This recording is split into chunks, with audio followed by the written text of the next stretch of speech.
Hello, everyone. Greetings. Seems like it's been a while, but it's only been a week, I guess. Yeah, so today's office hours video might be a little shorter. We'll see what happens. But yeah, I'm about to pack up my whole house and move out of this place in Boulder. So you won't be seeing this. Which side? You won't be seeing this altar anymore, or this setting that many of you become familiar with over the past more than 2 years. And yeah, so things are in flux, in flow, and I'll be home free for a little while and then make my way over to Portugal later in June, probably. So yeah, that's happening. So the next days are a little stressful with a lot to get done, and any prayers, best wishes, or blessings are always welcome. Okay, let's get to some of these questions. As usual, there's a lot of great questions, profound questions that couldn't really be covered adequately in this amount of time, but we'll give it a whirl. Tim Michael Vanderkamp asks, what is the non-dual Shaiva view of what was happening before we were born and what happens at the time of bodily death? Yeah, good question. So, the default view in Shaiva Tantra is very, very, very similar to the default view in Tibetan Buddhism, Tibetan Tantrik Buddhism. That is to say, the 6 realms are 6 realms of rebirth. Of course, there's also an esoteric teaching of 6 realms of psychology, what we would call it, 6 realms of states of mind. But for most people in the pre-modern period, they also took these 6 realms literally as realms of rebirth. That if you live a hellish life, you're likely to be reborn in a hell realm. If you live a life where you only gratify your animal instincts, you're likely to be reborn as an animal, a non-human animal. And if you, prioritize power, control, and competition and consistently in your life and ruthlessly, you're likely to be reborn as an asura, kind of like a evil god or a titan. Anyway, the list goes on. But the point is, this only applied in general, because in Shaiva Tantra, the belief was if you receive initiation and you do your practice assiduously, you will attain liberation either in this life or at the moment of death or just after the moment of death. And therefore, you're not subject to this round of rebirths in the 6 realms. So then what happens? The great unknown.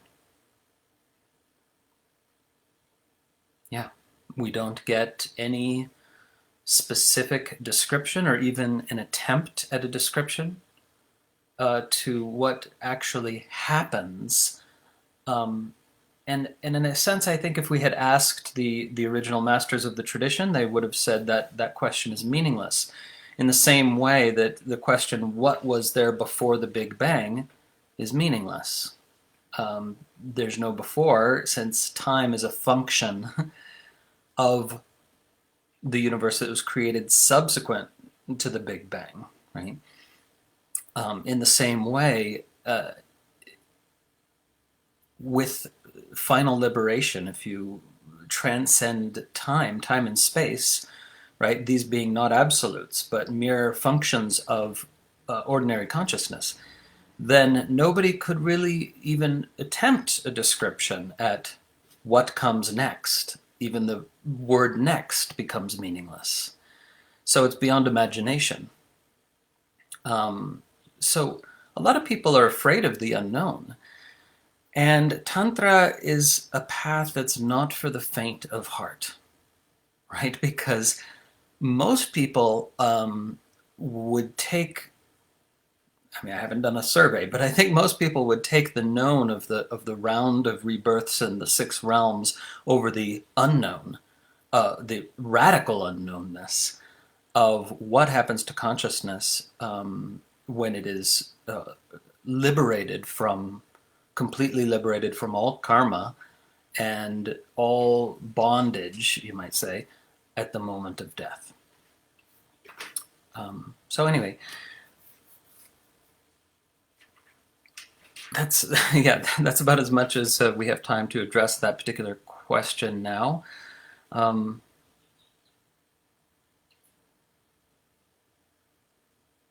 Yeah, it's obviously a deep topic.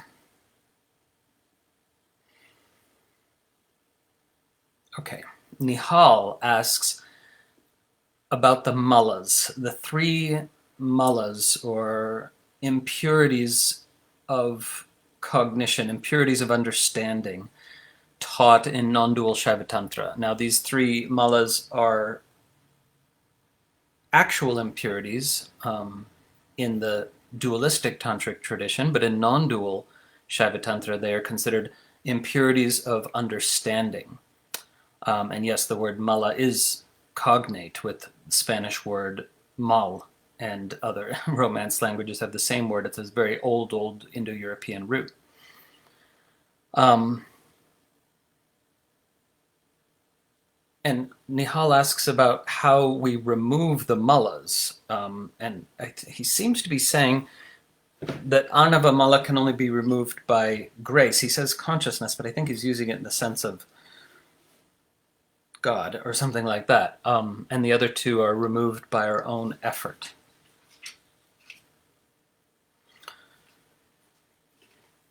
Well, is effort really the right word when we're talking about the removal of an impurity of understanding? We're not talking about gunk staining your soul like the Jain's thought or like the dualistic tantrika's thought. There's no gunk staining your soul, and indeed there's no soul even in this tradition as a kind of separate ontological entity.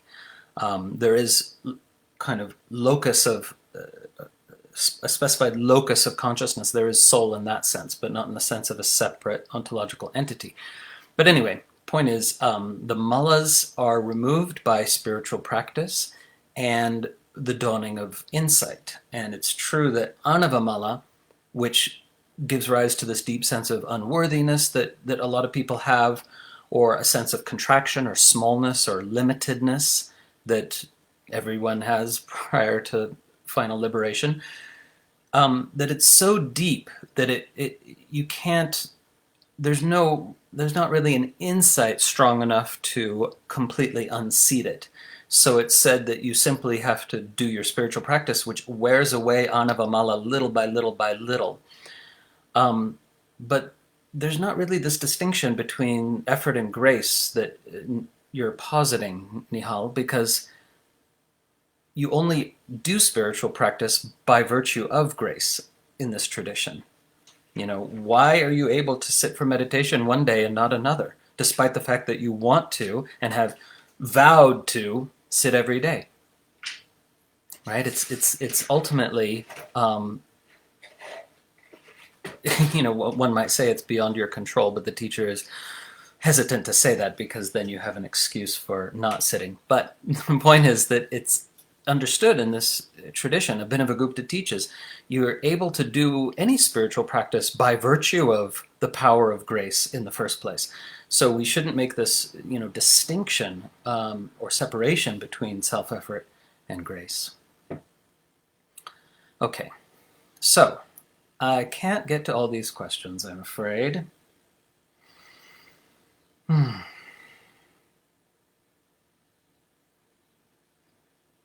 But I will get to some. And there's a question in the live stream, or I've got the questions people posted before. I've got the questions that come in live in the moment. And I want to address Lydia's question. You know, she's referring to, well, there have been a couple of murders like this in the last weeks, but the very recent murder of a black man, I believe in Minneapolis. And she's saying, today I'm so angry and questioned my practice.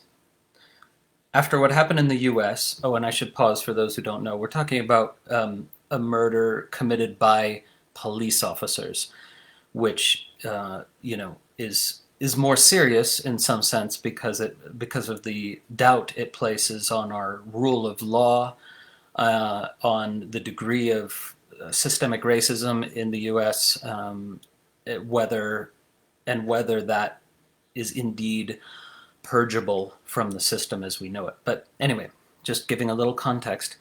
So she says, I'm so angry I questioned my practice. After what happened in the US, I simply couldn't show up to the mat. I eventually meditated with many tears rolling down throughout the session. My question is, how do I find solace on this path when I look at the world and there seems to be mostly pain and cruelty? I am still very angry even after having meditated several times through the day. Well, there's several important elements to this question. The first thing is the less emotional point. I'll just take a moment to mention, you know, there's really no truth to this mental image, this vikalpa of there seems to be mostly pain and cruelty. Because, you know, how do you form a picture, an image of the world in general, right? First of all, there is no such thing as the world in general. There are countless moments of individual experience and collective experience that are absolutely untraceable, untrackable, unquantifiable. And so our image of the world or of the United States or of any subset thereof is based on media. And media doesn't report everything. They can't report everything that happens, of course, right? But only an incredibly tiny fraction. Like if we just think of, you know, just taking the US as an example, 330 million people each having many unique experiences a day. Okay, so what is the media reporting on? An incredibly tiny percentage of those experiences. So you form your image about mostly pain and cruelty based on the fact that shock sells, horror sells, outrage sells. So that's what the media peddles. And let's remember, in the US at least, you know, virtually all media is for profit. Its goal is not to inform you about the nature of reality. Its goal is literally to shock you and outrage you and keep you glued to the screen for the sake of their advertisers. So, you know, and all this, I understand for someone like Lydia right now, all of this sounds just all too logical, but it's true. It bears consideration that you're, not just Lydia, all of you, your image of the world is false. It's not based on reality. It's based on a skewed, distorted, incredibly tiny sampling of reality through a distorting lens of for-profit, largely for-profit media. And even not-for-profit media also has its own agenda. So it's not an accurate guide. Now, so am I saying, oh, that didn't really happen? No, of course not. I'm saying that happened, the murder of that person. And countless other things happened that day too. Countless moments of joy, countless moments of redemption, countless moments where people helped each other out, countless moments where people who, due to their conditioning, have racist instincts were able to bite them back and swallow them, realizing it's not true and it's not helpful. Countless counter examples, in other words, not given to you, not shown or displayed to you, right? Which would give you a more balanced view.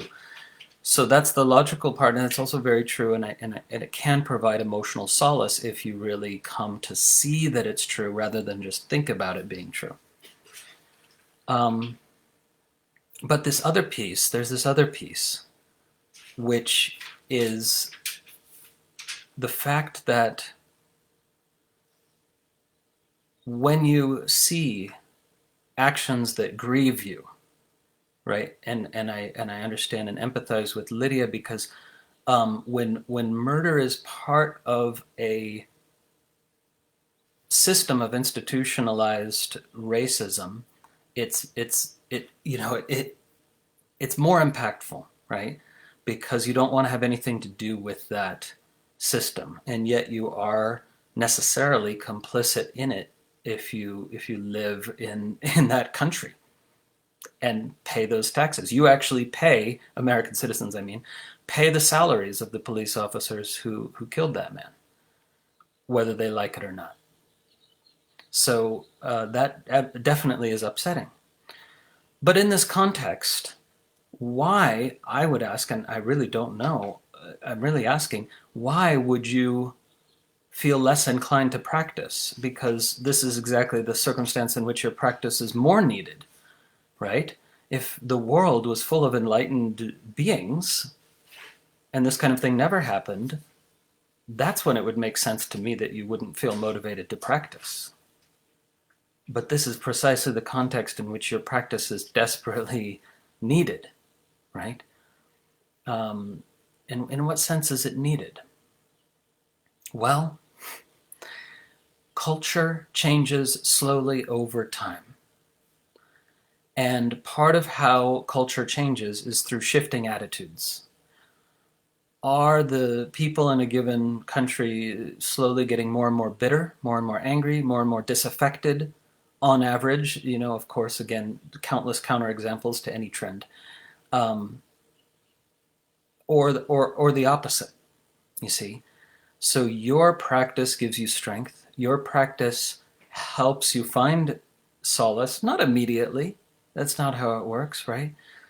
Your practice puts things in a deeper perspective in terms of a tapestry of life, which is vast, and which any one incident, no matter how tragic, is part of a much bigger picture. And your practice gives you that perspective sooner or later, helps you accept the unfolding of life with all its attendant drama, its tears and its tragedy, its breakthrough and its joys, and it's all of these elements. Life is going to unfold the way it is, right? And we're not going to be rid of things like systemic racism anytime very soon. But there is no benefit to abdicating your part to play. And your part to play is, again, about this possibility of slowly shifting cultural norms. If we have more and more people practicing, more and more people meditating, more and more people extending themselves in small acts of kindness, generosity, and compassion, that affects the culture overall over time. What would be the critical mass that would really head society towards some kind of tipping point? I don't know. And I don't think we need to ask that question to feel and believe that our practice makes a difference. Maybe it's a tiny difference, but that is our part to play. It's only going to be a tiny difference, but are you going to abdicate that moral responsibility just because it's tiny? The difference you make, right? That's all you can do. So it's said, there's a teaching that says, the actions that you take that are in alignment with your deepest nature, your essence nature, create ripples that move out energetically through the cosmos and get smaller and smaller and smaller and smaller, but never, ever die out. So that's your contribution. Those ripples are still going after this body drops, dies.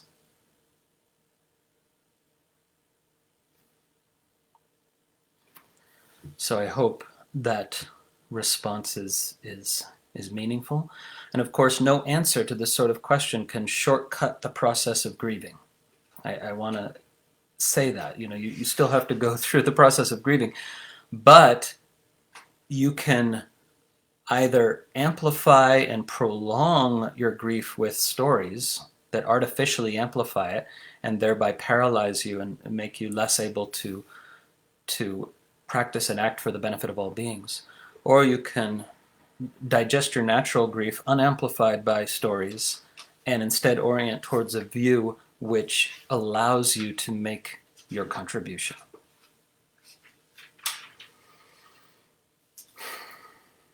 And it's okay to be angry, of course.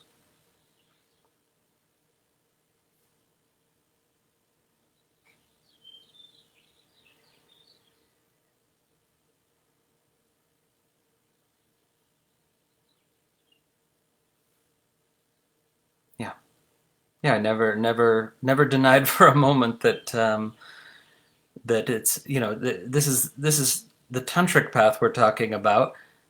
It's okay to be angry. It's okay to be grieving. It's other spiritual paths that say, "Oh, let go of your anger. You shouldn't be angry. That's lower vibration."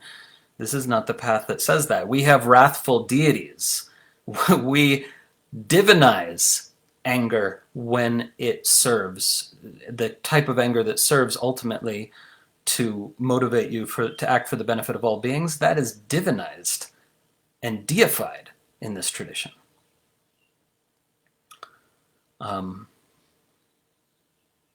Yeah, so I hope you got that.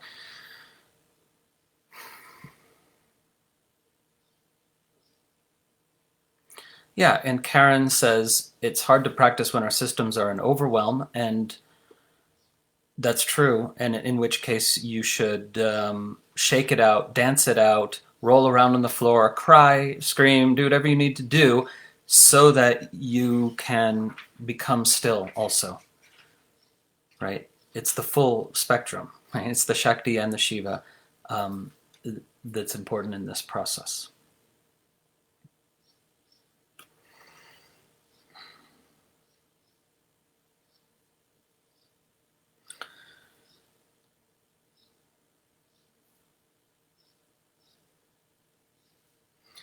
Yeah, and Harshada raises the point that in some parts of the world, including the US, that it's possible that the trend is more towards, currently towards some kind of dissolution, conflagration, as it were. And that is not, from the tantric point of view, bad if that is the case, because just like the phoenix is reborn from its own ashes, right? There is this phenomenal opportunity to radically rebirth society when it does, burn itself down to one degree or another. That makes room for a more radical rebirth. Radical means going down to the root, right? And so when systems need to collapse, they do. And then the more thoroughly they collapse, the more radical the rebirth can be. Not to say it would be pretty if we go that route. It's not going to be pretty. But radical rebirth is absolutely possible. I mean, it's even possible in our near future. It's possible right here in 2020. And then maybe on a bigger scale later. Right? So, but it's just important that everyone understands that from the tantric point of view, destruction, dissolution, conflagration, none of this is bad. It's all necessary, right? Just like, forests need to burn every so often. By preventing forest fires for so long in the US, it meant when they did happen, they raged out of control on an unimaginable scale because we had prevented the natural lightning-caused forest fires for decades. Anyway, it's a whole topic. Someone says it's not, maybe referring to systemic racism, that it's not like that in the UK. No, that's not true. There's systemic racism in the UK. It's just maybe not as obvious and not amounting to murder. So it's important to know it's there. I lived there for years. Anyway, Renee asks, how does one divinize anger when experiencing it? Well, that's exactly the point. You ask yourself, or ask the divine, how can this anger be transmuted into wrath? Now, wrath is anger, but it's anger that can be purposed to the benefit of all beings, right? So you can ask, how can I channel this anger for the benefit of all beings? How can I use this energy? Because anger is energy, right? It's powerful energy. You don't want to get rid of it. You don't want to let it go. You want to purpose it. And so it's a case-by-case scenario. There's no cookie-cutter answer, of course, to that question.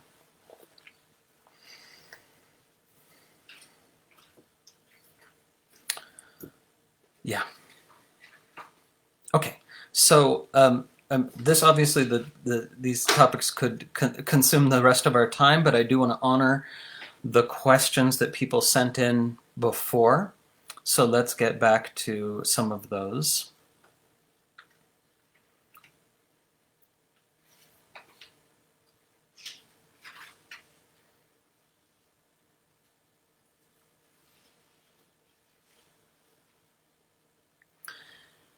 But I will say one more thing to Lydia and others who are grieving over anything. In the same way as purposing anger to the benefit of all beings, you can purpose grief to the benefit of all beings. If you let your heart crack open, because what is this grief based in? Isn't it based in love? Isn't it based in the longing for all beings to live free? That's love. So your grief is actually arising from love. And if you let it crack your heart open and then send that love, that compassion, that longing for all beings to be free, that you send it out, you send your compassion to those who are suffering, and your longing for all beings to be free to the whole universe, right? This is actual energy that you can do something with. So in the Foundations course, you learned about the blessing mandala. This is a very, very powerful and important practice. It's a technology, right? So that it allows you to focus that energy more effectively. Yeah. Okay. So going back to the questions that were sent in. There's a lot. Okay, we'll just do our best. Kate says, can you talk about the difference between perceiving the bliss of the energy body and the bliss of our essence nature? Well, this is a bit of a pivot from the last topic, but it's maybe not as much of a pivot as you might think, because in this path we do learn that it's possible to experience bliss even in the midst of any other emotion, anger, grief, boredom, whatever. So briefly, though, I'll say these are very different kinds of bliss, actually. These two, the bliss of the energy body and the bliss of our essence nature. And they're both great, right? But they're different. First of all, the bliss of the energy body is always temporary. It cannot stay forever. And it's easy to get addicted to. You can get addicted to it just like any drug, and then it's a problem on your spiritual path. Because when the energy body is successfully activated by energy body practices, you feel tingling, you can feel orgasmic, but orgasmic sort of everywhere, not just in your genitals. You can feel like waves of bliss. You can feel like this, it's maybe a little bit like being on MDMA, but without the side effects. All of this is lovely, and it arises and it subsides and it comes and goes, and you can't really control it. You can do practices that make it more likely, but you can't really make it happen whenever you want. And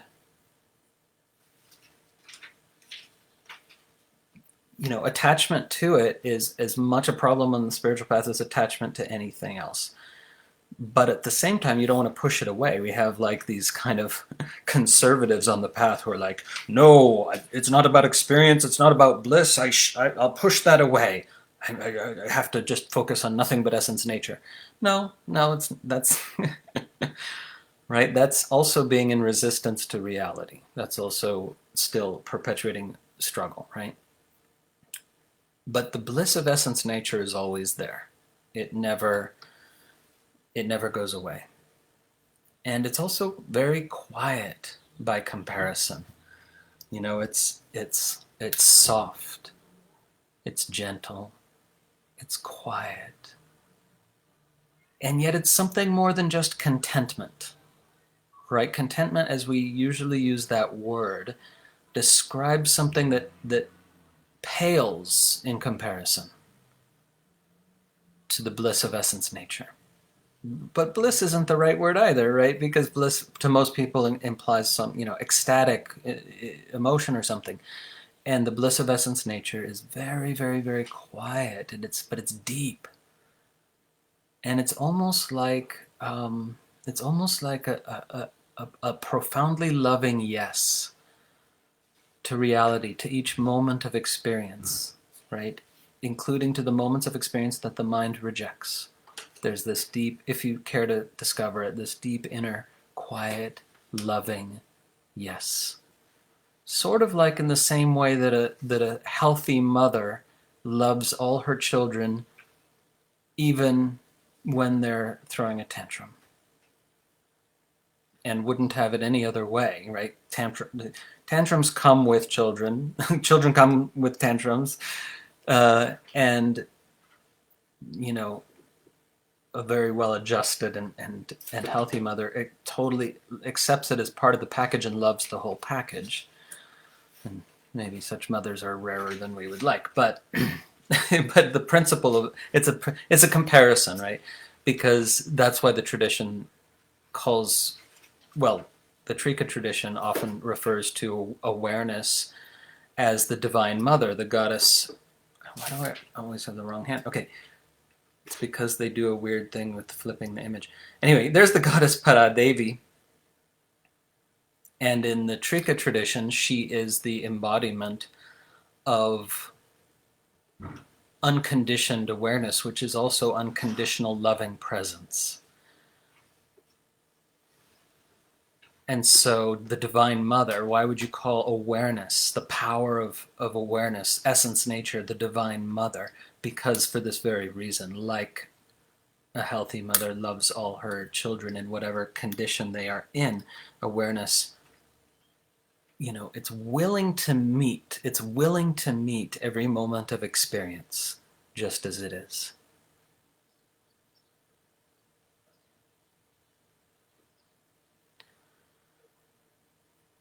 This is not something you need to enact. This is not a behavior. This is a quality of essence nature. So you either have access to it or you don't. But there's really no point in trying to mimic it. With some things on the spiritual path, there is a point to that, but not this. Don't try to mimic essence nature, or you become a spiritual bypasser. That's a considerable hazard. Don't try to mimic it just because you've heard about it. You have access to it or you don't. When you have access to it, it naturally expresses, whether subtly or obviously. And when you don't worry about it. You can't control, you can intend to access your essence nature, to feel that which you truly are, but you can't control which moments it's actually available to you, right? How could people fail to recognize that which they truly are? It's a mystery, but we do, until we don't. Okay.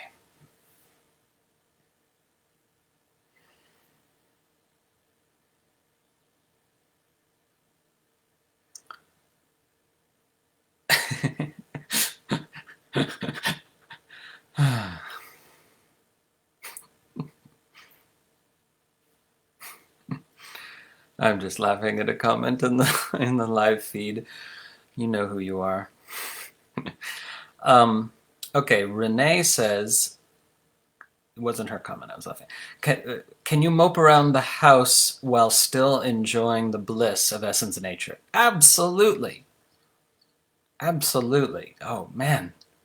It's just moping becomes just wonderful. But it's still moping, right? Because essence nature doesn't cancel anything out. You can be bored and blissful. You're bored on the mind level, you're blissful on the essence nature level, you're aware of both. Essence nature doesn't negate anything, it doesn't stop the boredom. Boredom stops, due to causes and conditions.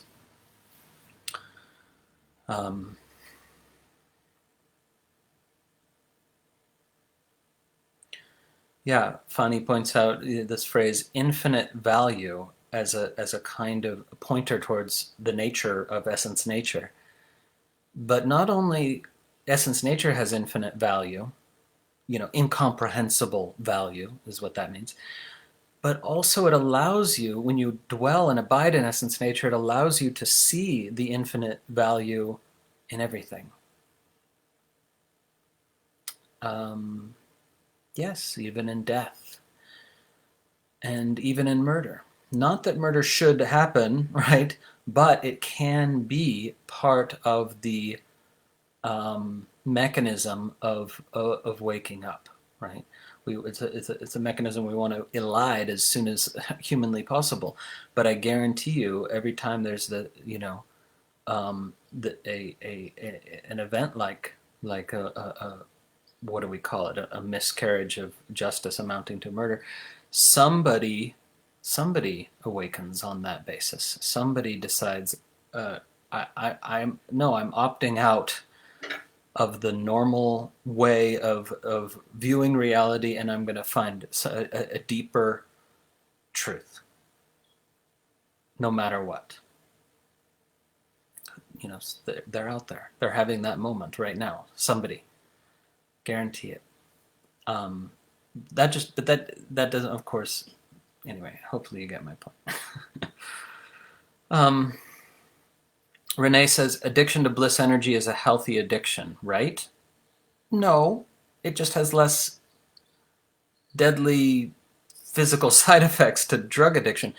It's not a healthy addiction from the point of view of one on the path to liberation, because addiction to bliss is a hindrance on the path. Of course, the obstacles on the path are the path, and so when you overcome a hindrance, then it actually gives you more energy. It contributes the energy that was locked up in that hindrance, then feeds your path, so it's not wasted. But it is a hindrance for a time, because your focus, if you want to attain the goal of the path, your focus must be on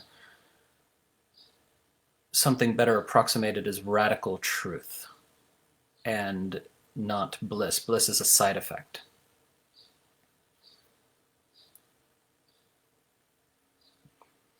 Okay.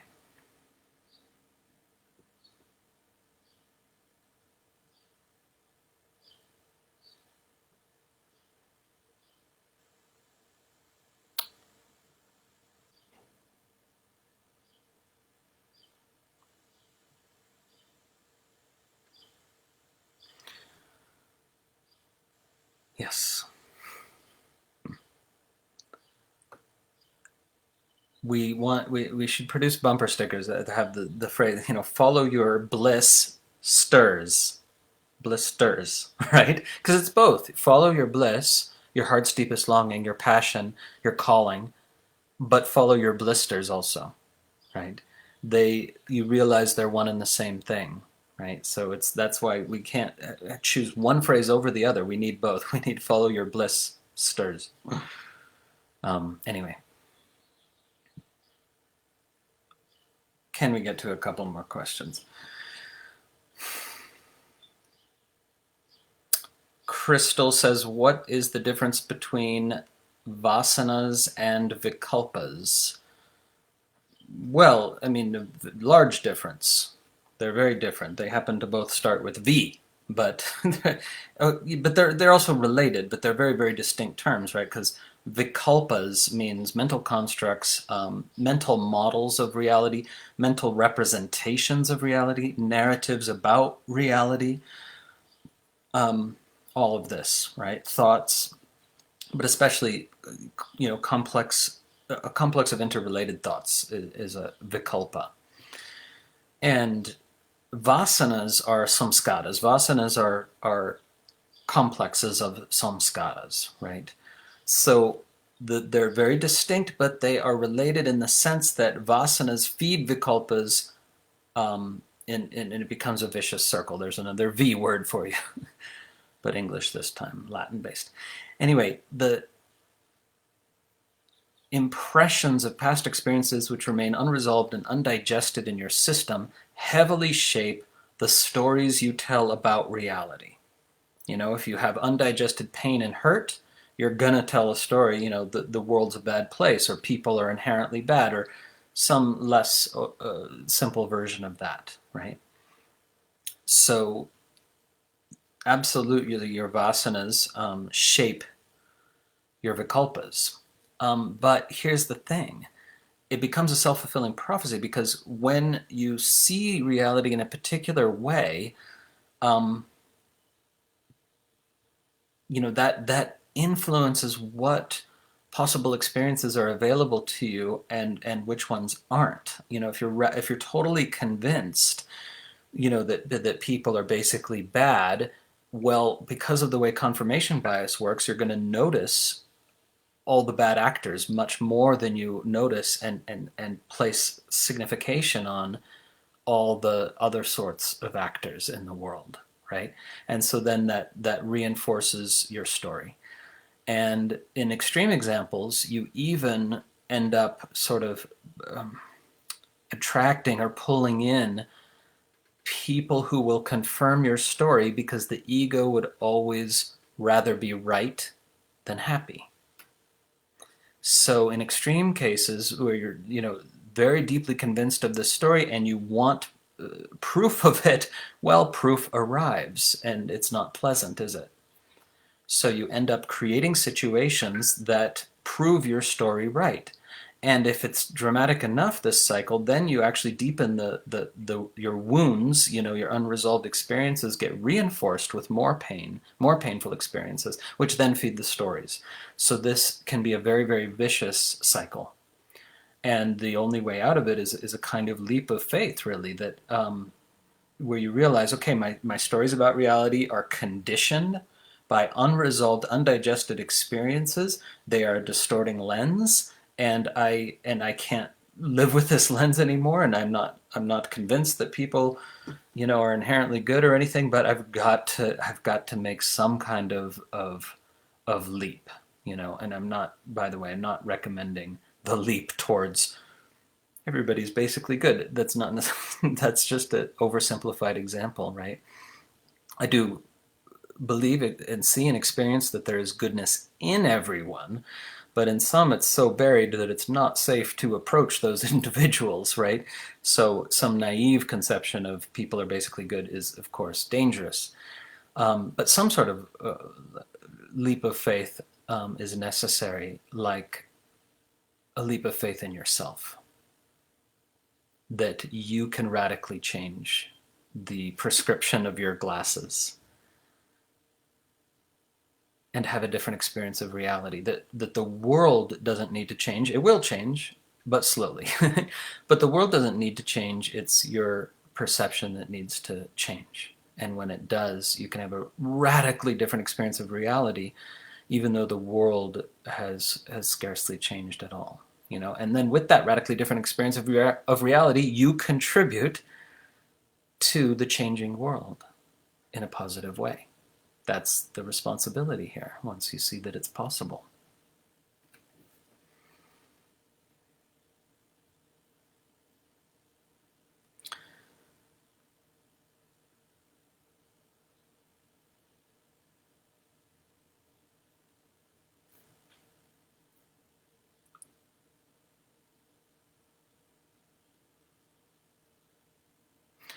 Renee says, You have some good questions today, Renee. Emotional blisters, the hardest to embrace, now how to divinize. Well, the main thing is to stop seeing some emotions as negative. That's the worst thing for your digestion. You need to stop seeing emotions as negative. You need to stop seeing pain as a bad thing. Doesn't mean you seek it out. Doesn't mean you know, fail to step away from abusive personalities. But pain is endemic to life. It's not a bad thing. It's not a mistake. The universe wasn't, created wrong. It's fuel for the fire. But more on this another time.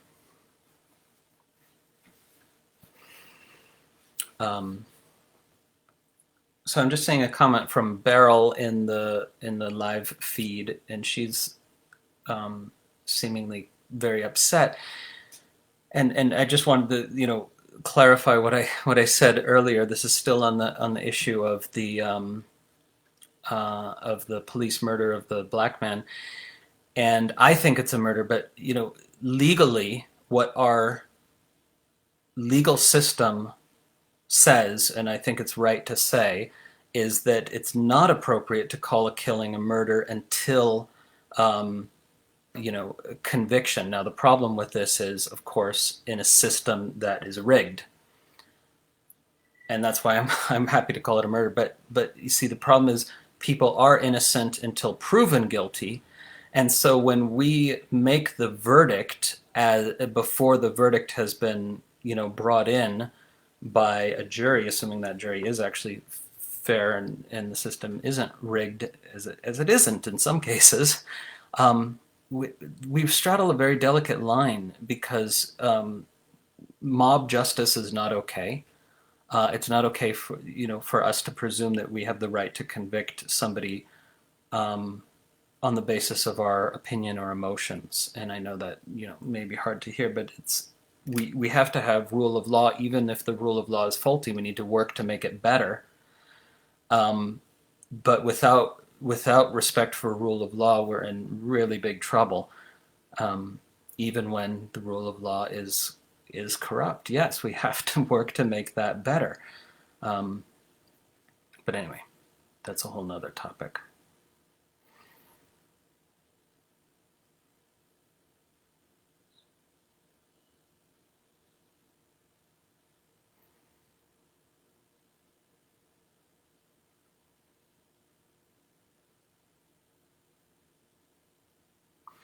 Okay.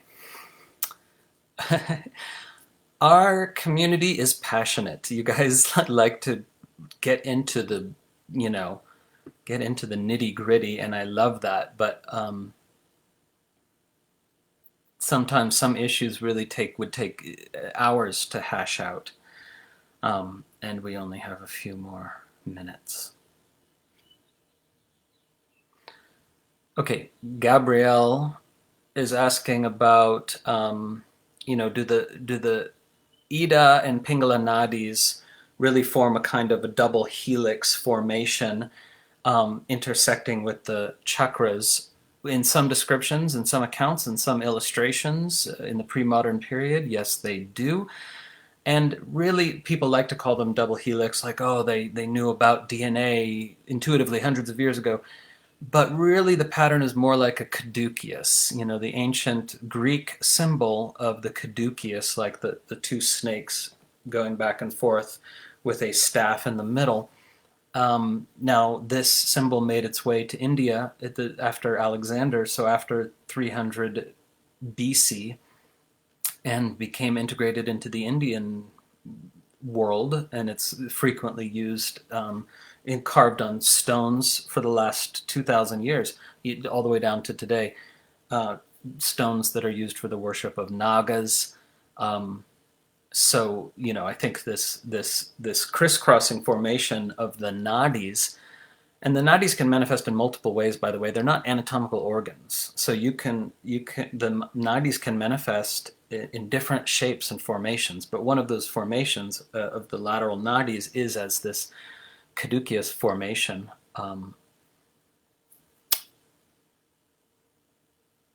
Yes, that's about all I can say about that. But it's it is kind of fascinating, the recurrence of this image in ancient culture, in various ancient cultures.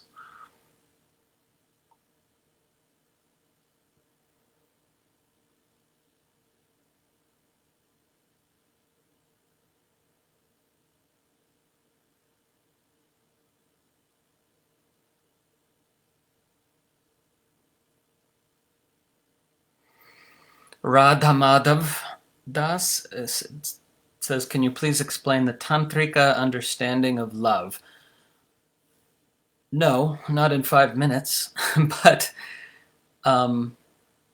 he's asking about, if you realize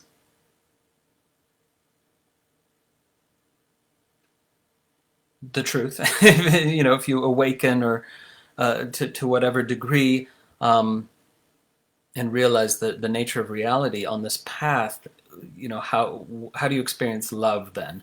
Well, in brief, you experience love for everything, for all beings. You can almost feel, and some people do feel, that they're in love with everyone and everything, including the people they don't like, right? And that's if you haven't had that experience, it's quite remarkable. Where you're absolutely clear that you don't like some people, you like them and you don't like them, but you love all of them. If you haven't had that experience, I highly recommend it. But does that mean that the awakened tantrika becomes polyamorous and promiscuous? No, no. If somebody is sort of innately polyamorous, it's going to be before and after awakening. It's not, awakening doesn't change your status in that regard, because you love everyone, but you exercise discernment. You don't necessarily want to sleep with everyone, and you also recognize the value in going deep in a relationship and so on and so forth, right? And you still have preference. That's the thing. If you're in love with everyone, but you still have preference, so you love everyone, but you don't necessarily want to hang out with everyone, right? Just because there's natural body-mind preference. And preference is not significant. It's not as significant as this infinite unconditional love, that's for damn sure. But it still plays a role in your day-to-day actions. Yeah.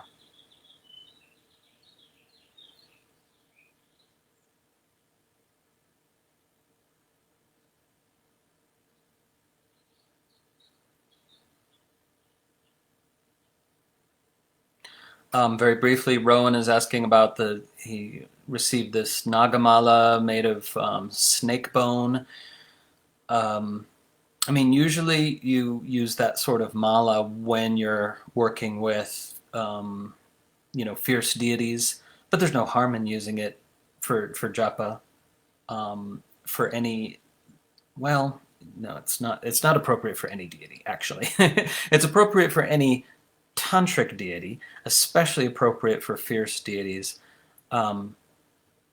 But yeah, it's fine. I can't say more about it now. There are a couple of mantras for kind of consecrating, purifying, and consecrating malas, which are relevant here. I'll have to dig them up, and maybe I can post them.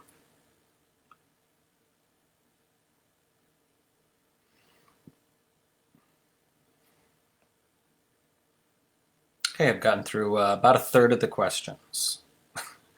Okay, we'll just hit a couple more.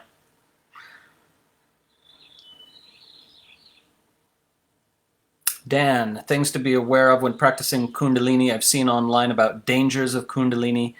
Can you elaborate? Big topic. Here's the short answer. Do not do any kundalini yoga or kundalini related practices, and there are many kinds of kundalini yoga. There's the type invented in the mid 20th century by Yogi Bhajan, and then there's classical types of kundalini yoga. Doesn't matter. Don't do any kundalini yoga or any kundalini related practices unless you have a relationship with a trusted teacher who can supervise and give you feedback, because if the practices really work, they can often work too well, and you have, before you know it, it's like you're used to,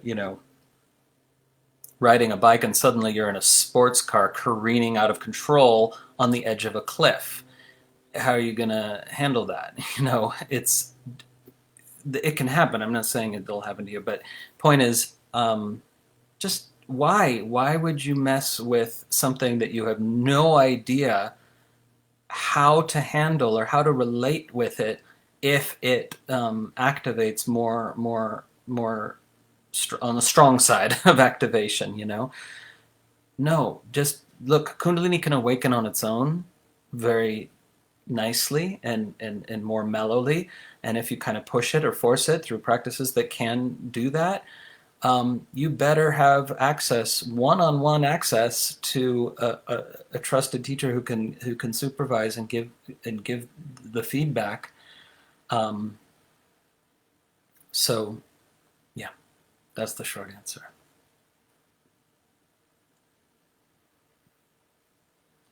Really, ideally, should be posted like on every website that ever even mentions kundalini, by the way. But anyway, here we are. Okay.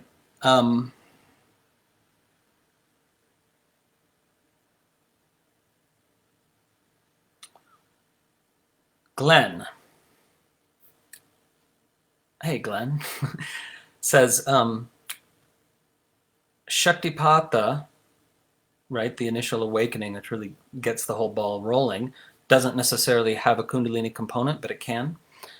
Shaktipata happens when you're ripe, i.e. when your life circumstances allow it, but it's not because of karma. Aren't your life circumstances your karma? Yes, your life circumstances are your karma, but you have misconstrued the word ripe here. Shaktipata doesn't happen when your life circumstances allow it, and if I said that somewhere, I was momentarily insane.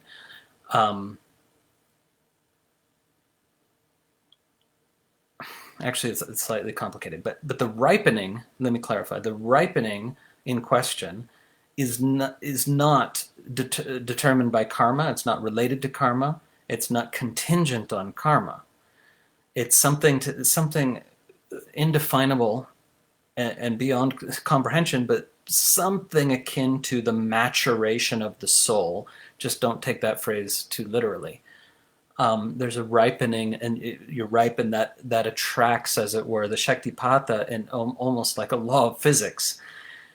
The only feature of life circumstances is that they can temporarily delay. You can be ripe, and the life circumstances temporarily delay the influx of grace or energy or power that we call shaktipata.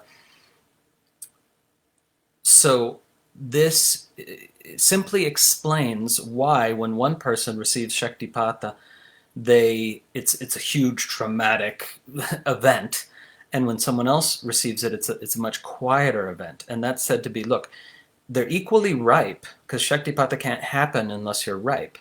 But the person with the dramatic shaktipat, their life circumstances, it's only for a relatively short time, but they temporarily delayed the shaktipata so that when it did happen, it happened more intensely. And the metaphor that's used there is the like very dry wood catches fire, like, and the less dry wood it doesn't suddenly blaze up, but it still catches fire. And the result is the same in the end. You become ashes. Awesome. But yeah, it's not determined by karma, and this is why the worst kind of, to use old Indian English language, the most reprehensible sort of miscreant, ne'er-do-well and bad character can receive shaktipat, right? It's not determined by good actions, but something much more mysterious. Something akin to, again, metaphorically akin to the concept of the ripening of the soul, or the maturation of the soul.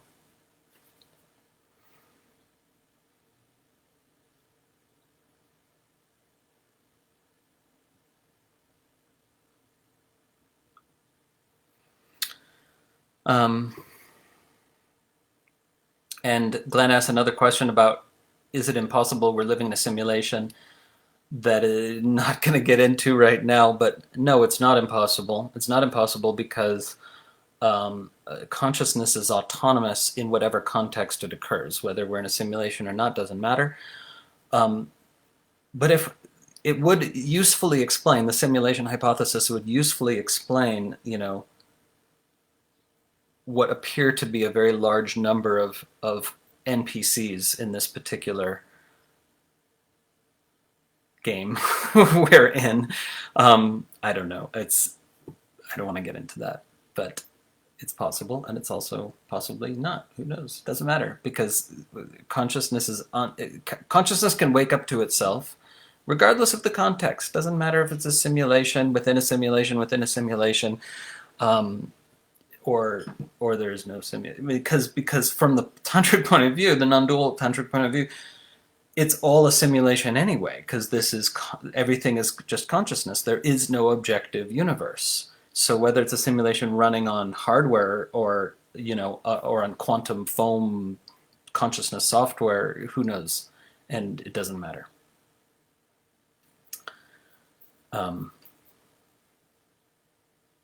Okay. I should wrap it up. But it's more fun. This is more fun than packing. Cameron says, I would like to understand the depiction of, or description of, bhairava more deeply. Oh man, no, this is too big of a topic.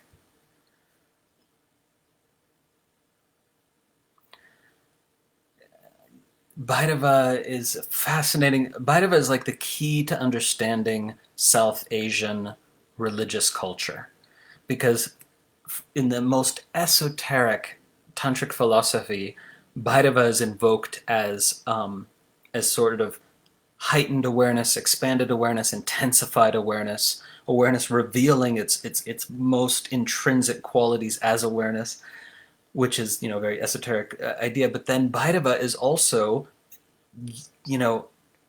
the name used for all kinds of deities down to the very, very, very folk level and shamanic level. Where like in very rural village India and Nepal, a freaking hole in the ground can be a deity called Bhairava. It's really there. Somebody should do a book on this, because in many ways I would say Bhairava is the key to understanding the vast breadth and depth of South Asian religious culture. But I'll just leave it there for now.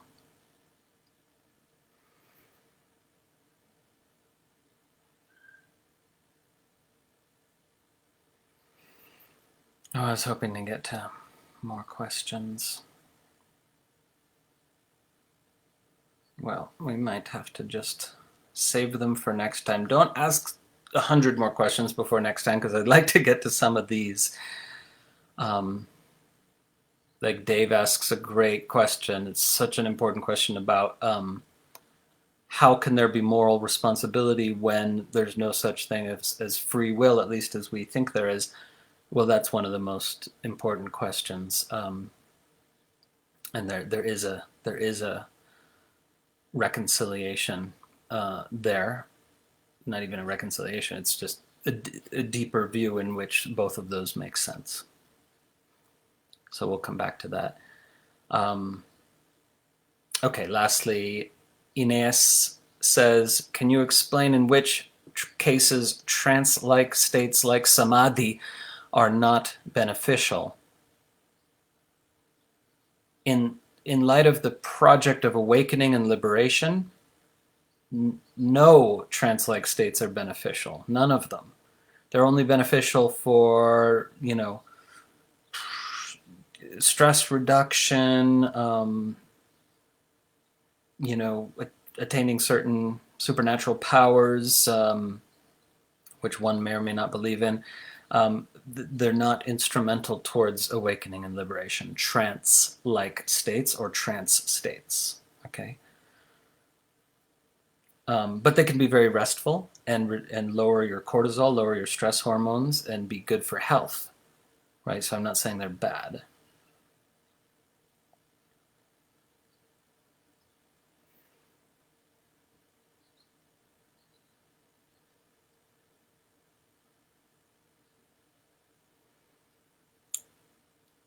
Okay, so that was the last one, but Denny asks, what to do with heartbreak?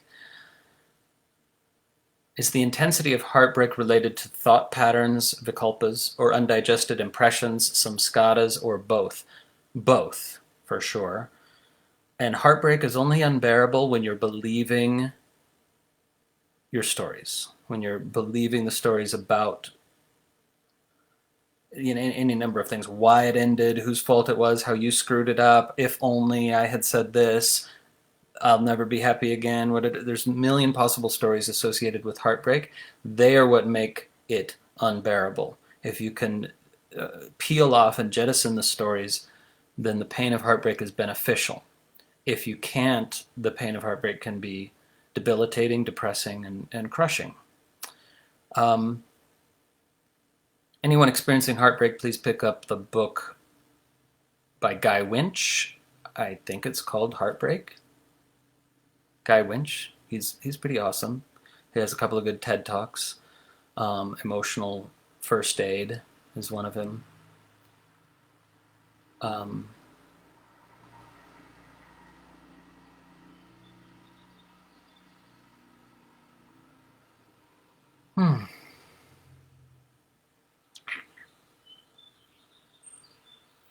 Okay.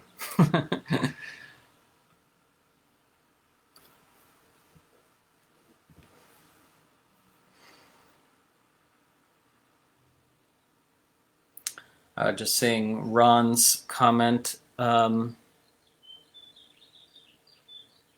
which I'm too shy to repeat out loud, but Ron and others, I was for a short time, a very short time, a kind of philosopher in residence at Esalen, and it was with a kind of shock that I realized that I was in Alan Watts's shoes. That he had been philosopher in residence at Esalen for quite a bit longer, and yeah,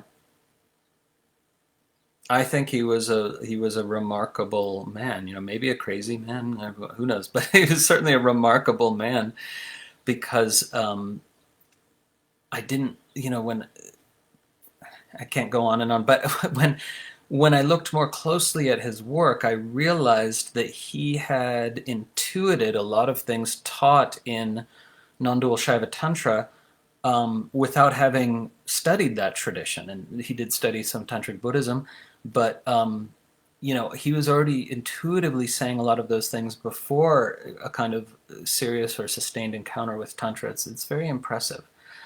But anyway.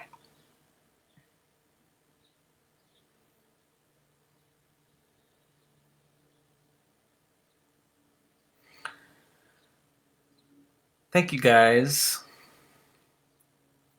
Love you all so much, and love seeing, the old friends who show up again and again in these for these videos, and the new friends too. And yeah, I just want you guys to know, I won't name names, but those of you who you go away for a while and then you come back and I see your name pop up, and it really warms my heart, to see you pop up again. Just thought you might like to know that.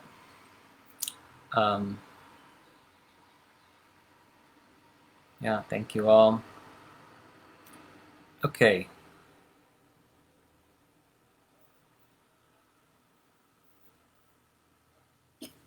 Om. Be well. Take care. Nourish yourself. Practice is not optional. And please let your practice connect to whatever is real for you, whatever you're feeling. Let your practice help you digest the challenging experiences and emotions Please remember that emotions cannot overwhelm you. They're just sensations. They're physical body and energy body sensations. When you believe an associated story, they feel overwhelming. Just don't believe the story. Just feel the sensations. They're intense. So, what's wrong with intensity? Emotions are nothing but sensations. They're not going to hurt you. Let yourself feel them and let them pass. If you are not hanging on to an associated story, they pass relatively quickly. So that's your work and my work too. Yeah.